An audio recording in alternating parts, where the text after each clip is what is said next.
Oh, it's the most wonderful time of the year, and I don't mean Christmas. I mean the time when Super Bowls are won. That's right, ladies and gentlemen. It's the off season on Load the Box. Today we are playing a another game show because we're gonna have to get like buzzers and so, we're gonna have to start wearing suits and doing all that because we're slowly turning into the best Viking centric game show in the podcast YouTube space. We don't have a name for this one yet. I pitched Uisign or Uizine, but that doesn't really make a ton of sense.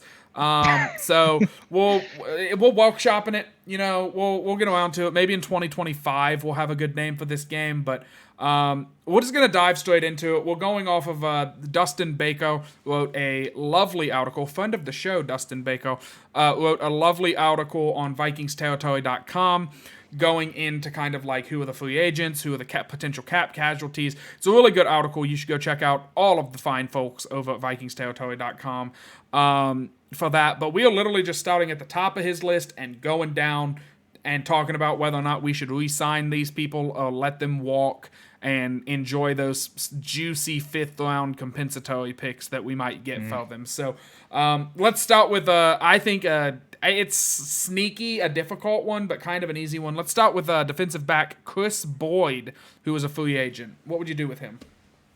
I would re-sign him. I'd bring him back. He was a Pro Bowler this year. He was a Pro Bowler, right? I'm not making that up. I think so. Yeah, special teamer.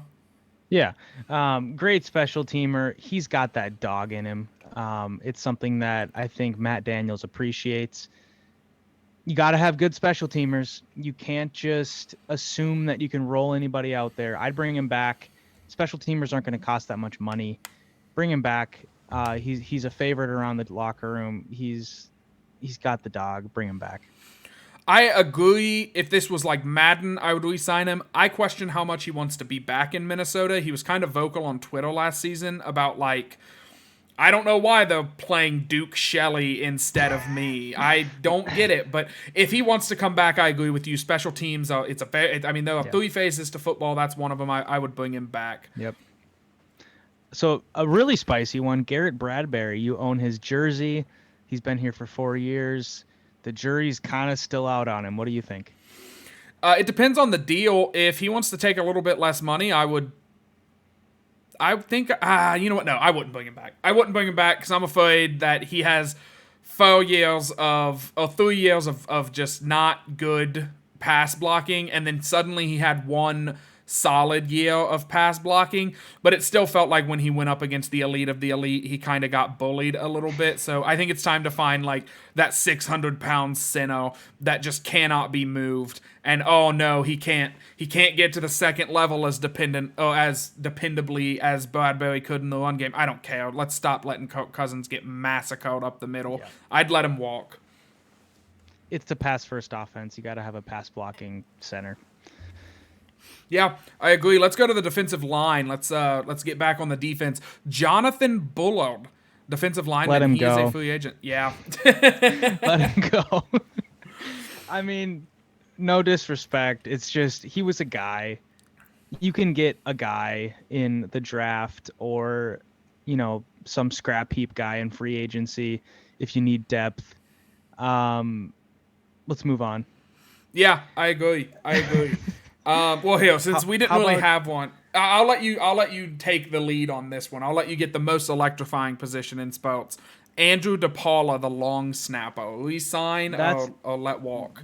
That's an easy one. You got to bring back the Pro Bowler. Long snappers are not going to break the bank.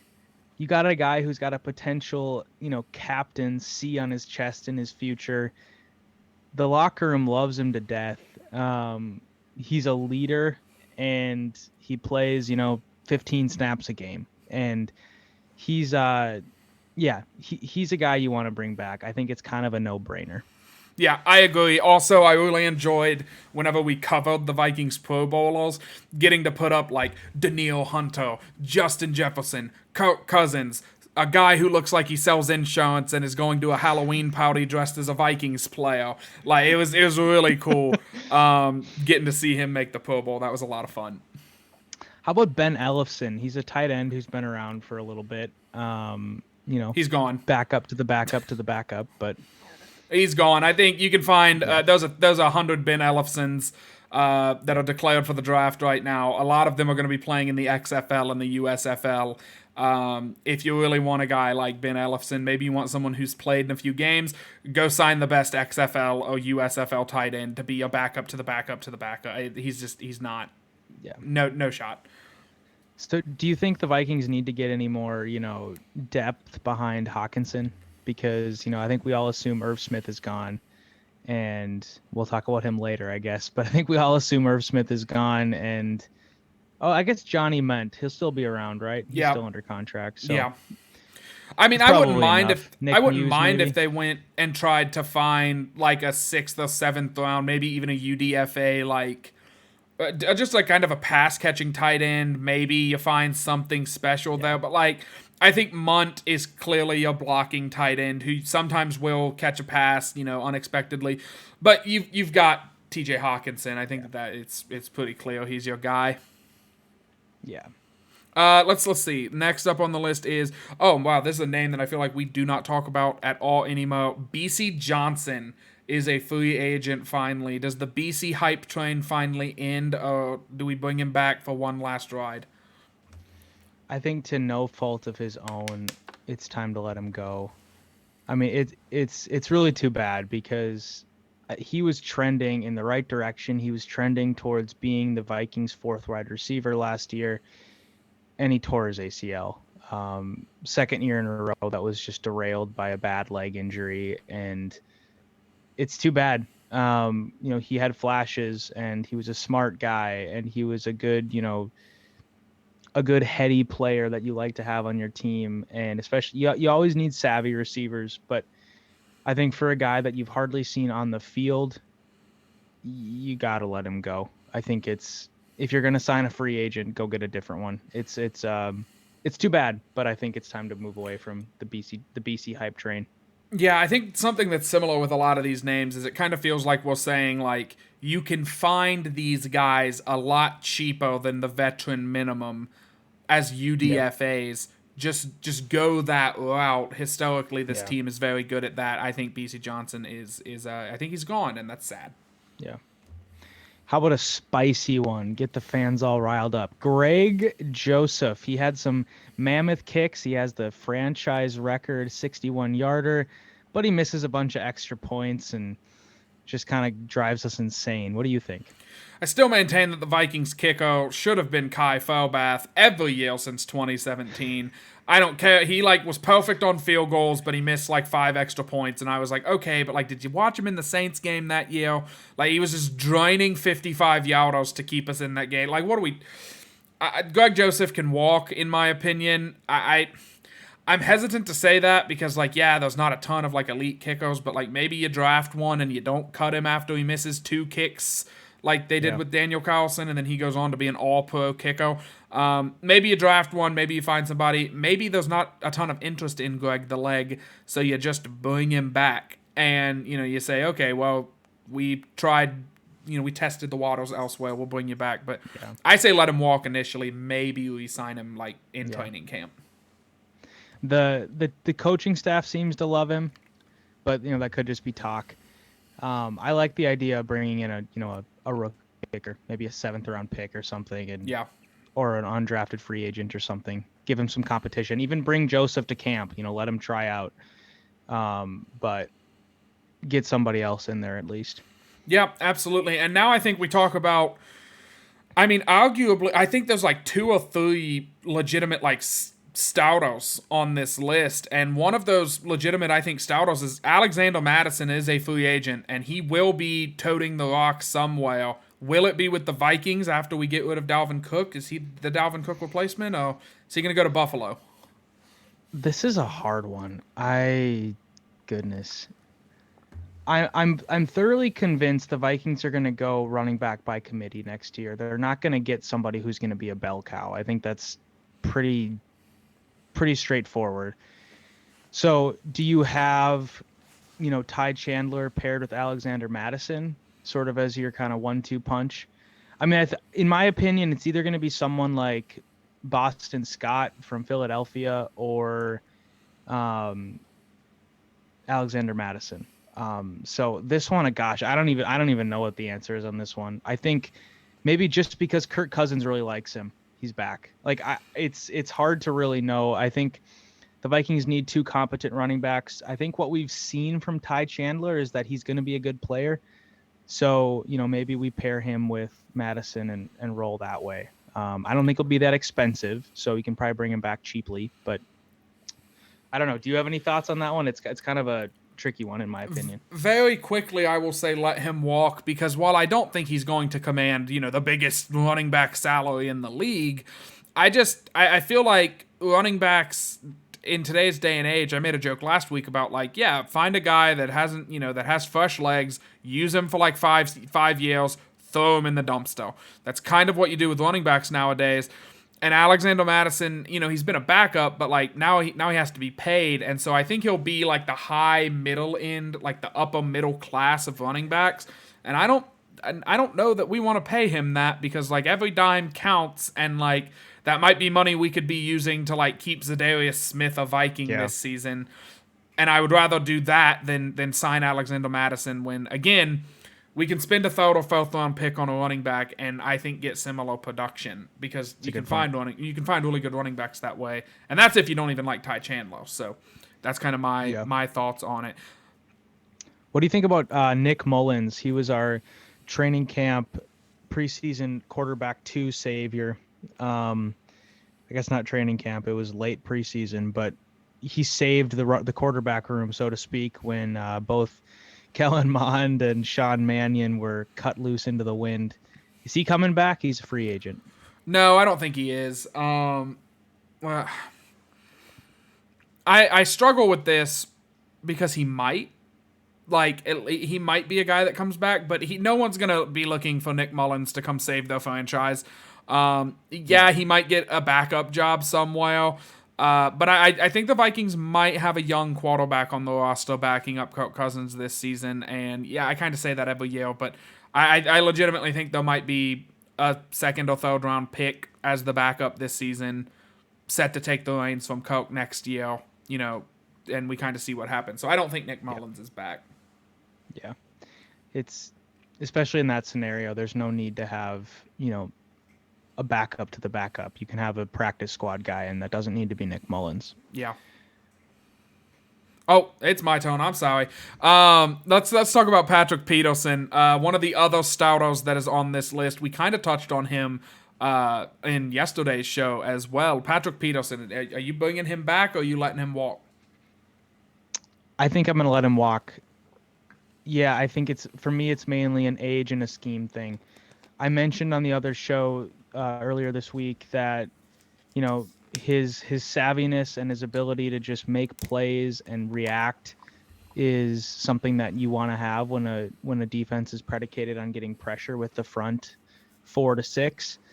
But I just think his foot speed is just an issue at this point, and I think it's unfortunately it's time to maybe move on. A friend of mine mentioned maybe we should just bring Pat P back as a coach. But Yeah. I think Peterson knows he's got something left in the tank. I just don't think it's here. So I think we got to let him walk, unfortunately. Yeah, I also let him walk. Like I said, we touched on this a lot yesterday in that video, talking about like who Brian Flores' guys are going to be from this year's roster, and I don't think Pat Pete fits the Flores scheme, so he's gone in my opinion. So how about the other guy who played significant snaps at center, Austin Schlottman? I would actually like to see them bring him back as a backup, cheap backup. He has experience at other parts of the line as well, I believe. So he can kind of be that swing backup that you have. And, I mean, who knows? Maybe he does have to take snaps at center this upcoming season. And I feel like there's confidence there that we've seen him play center and he played all right. He's played, interior offensive line in other places in the NFL, and he's been all right. So I would like to see them bring him back if they can do it cheap enough. Fair enough. Yeah. Okay. I got Uh, no qualms with that. No, okay, all right. I was waiting. I was waiting for you to say something. Well, let's get into the main event now because this is the one you're getting all the good ones. I really screwed myself by going first. Talk about Duke Shelley. Are you bringing Duke Shelley back, or are you letting him go be a Hall of Fame defensive back somewhere else? I'll quote the not late. Wow, I just obituized, if that's a word, Dustin Baker. I will quote Dustin Baker in saying, if the Vikings let Duke Shelley go and act as if last season was just a flash in the pan, which, full disclosure, it might have been, um, he would be the one that got away. So let's not let that happen. But let's bring him back. I think like you said, Jordan, this is a pro Duke Shelley show. The guy's got all the heart, all the hustle. He's got this sort of rags to riches story of being cut from a division rival, comes plays for the NFC North champs, makes some huge plays, and ends up getting an interception against his former team in Week 18. I love Duke Shelley. I love his aggressiveness. I love his dog, as we say. I think it's kind of a no-brainer in my opinion. Yep, you got to bring him back. I mean, like, look, it might have been a flash. Let's say it was a flash in the pan. What is the worst case scenario? You can structure the contract to be that where it's like, hey, Duke, you had like half a good season, like a really good season. We're gonna pay you a lot of money next year, and after that, you're still gonna be under contract. The money goes down, and we'll talk next season if you do that. And if he's really bad, okay, well then you are probably drafting a corner in this year's draft, and you drafted a bunch of guys last year, so you can just kind of replace him. And if it goes really well, you got Duke Shelley, and he's the best defensive back in NFL history, and he wins the Vikings a million Super Bowls. Like, I mean, he is greatness personified, and I love him. And is he gonna command a long-term expensive contract? I mean, there's a real world where he gets a 1-year contract, because in a way he's still got to prove it.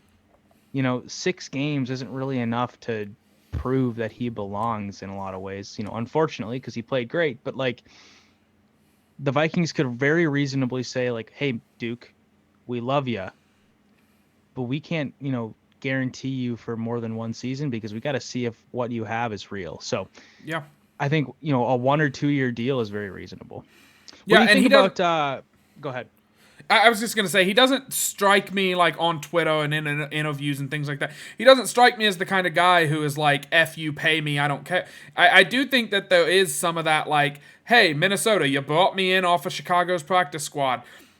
Biggest game of the season against Buffalo. You threw me into the fire, and I made a play, and you rewarded me, and you let me keep that starting job even when Dantzler was healthy." We kind of like gave him his shot, and I'm not saying now he has to play for pennies, but maybe he does let the Vikings have a year of cheap-ish play to prove it. And if he goes out there and balls out, then the Vikings make him one of the highest paid corners in the NFL if they're able to do that with available monies where they free up wherever they may lie. So that's kind of it. I love how we're talking about Duke Shelley like he's Darrelle Revis. It's awesome. Yeah, Shelley Island.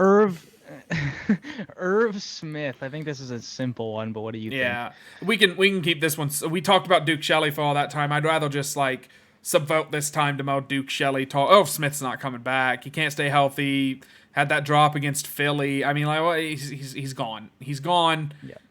And I'm glad that he's gone. He wasn't a good Viking.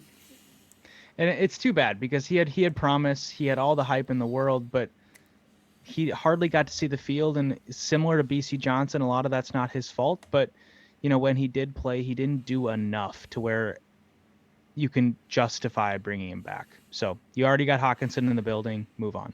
Yep, absolutely. Let's talk about another key piece of the defense from last year. Dalvin Tomlinson, the big man up front on that defensive side of the ball. What are you doing with him? So I think the fact that the Vikings and Tomlinson agreed to kick his contract void date down the road a little bit, I think it was to March 15th, tells me that they're looking to try and not restructure, but bring him back. why not just let it void and let him become a free agent if you don't, care about bringing him back? So I think they will look to bring him back. I think, I think he's a great player. I mean, he brings pressure. That's something Brian Fuller has left. Looks like we got a little bit of a freeze going on, so I will try and fill this time really quickly by talking about Dalvin Tomlinson. I think that they should bring him I back. think. Oh, Will, we got I you. think you lost me. Are you back now? Yeah, I'm back. Can you hear me? Okay.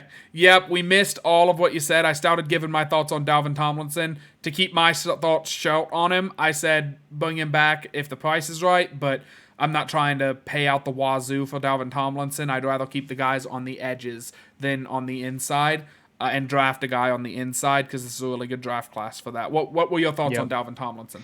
Yeah, I think that's a great perspective. My only thought would be, yeah, if you don't have to pay a ton for him, he is he's a good pressure tackle, and he's a good run stuffer. He's not Aaron Donald, but he's also not a slouch. And so I think that coupled with the fact that the Vikings kicked his void date down the road, I think means that they're at least looking to try and bring him back. They might Yeah. not, but I think they have intentions of doing so. Yeah, absolutely. So Chandon Sullivan, second to last one here. Former I'm good. Packer. Yep. Yeah, I'm, Let's I'm move good. on. I'm good. No, I'm good.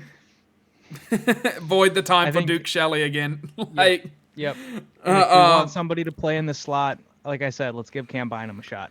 yeah, Cam Bynum. You can draft a guy. Let's see how. Let's just run some crazy defense where we play 10 defensive linemen and we let Duke Shelley cover 3 wide receivers and a tight end and see what happens. Let's get nuts with this Brian Flores scheme. But in all seriousness, the final free agent we'll discuss tonight is not exactly going out with a bang. We probably should have saved like Dalvin Tomlinson or Duke Shelley for last, so that way we could actually have real thoughts.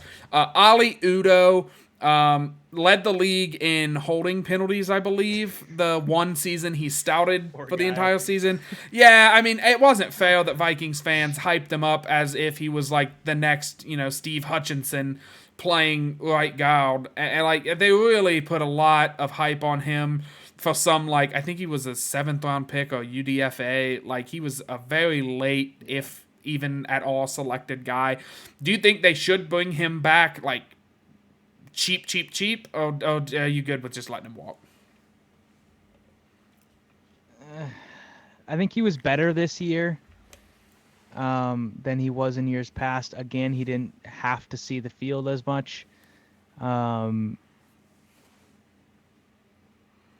Cheap is the only way in which I'm bringing him back. Because frankly, I don't think they're drafting a tackle in the draft, and I don't think they're going to really go hunting for tackles in free agency. And so if you do get that depth piece, which you kind of need, I think Blake Brandel will be back, so you have him as depth. But I don't know. I would say I lean to letting him go. the I think the biggest thing he has playing in his favor is he has experience at both tackle and guard. So, Yeah. 80% of the offensive line covered, if you want to look at it that way, where he could step in and maybe be just below average backup. Like, if he had to play, he would be like, he still wouldn't be great, but like, I mean, look at any of our positions. If the number one guy goes down almost anywhere, we're not exactly talking about, we're not loaded with depth into, with this roster. So I agree. I don't think that they're definitely not going to take a premier tackle prospect that's going to step in and be like, oh yeah, well fine. If Brian O'Neill or Christian Darrisaw gets banged up, we're fine. The offensive line doesn't get affected. If either one of those guys goes down, we need to sound some alarms and hope that Brandel can step in. But with Brandel and Schlottman kind of having the swing backup roles covered, it makes it hard to see a world in which Ali Udo comes back and they don't just bring in a UDFA, take a 6th round flyer on some Division two guy Yeah. that they want to bring in. And so it just kind of makes it bad. Sorry that we had to end on a dud. My final thoughts will just be Shop Unified. Check out the Twitter at LTB Vikings and also at Will Bad Lose. Check out that Bad Loser blog and VikingsTerritory.com. That's all I got. I'll let you get us out of here. Yeah, later this week we're going to be bringing you guys a interesting sort of cross section of the topics we've talked about this week already when it comes to defensive structure, what players should be back, which ones we should let go. Something that's really important this time of year is continuing to see what you have in house, and what we have in house is 10 rookies that were drafted from 2022 and Kwesi's first draft class. We're going to try and look and see which of those guys can make or will make the biggest splashes in 2023. Who will make the biggest jumps and contribute to this roster moving forward into the near term. So that's an interesting one. There's been a lot of, hype, negative and positive on the draft class, saying it was underachieving and all these things. So Jordan and I will look into that later this week. So stay tuned, subscribe to YouTube, and subscribe on all your favorite podcast apps. We'll talk to you soon. Skol, y'all.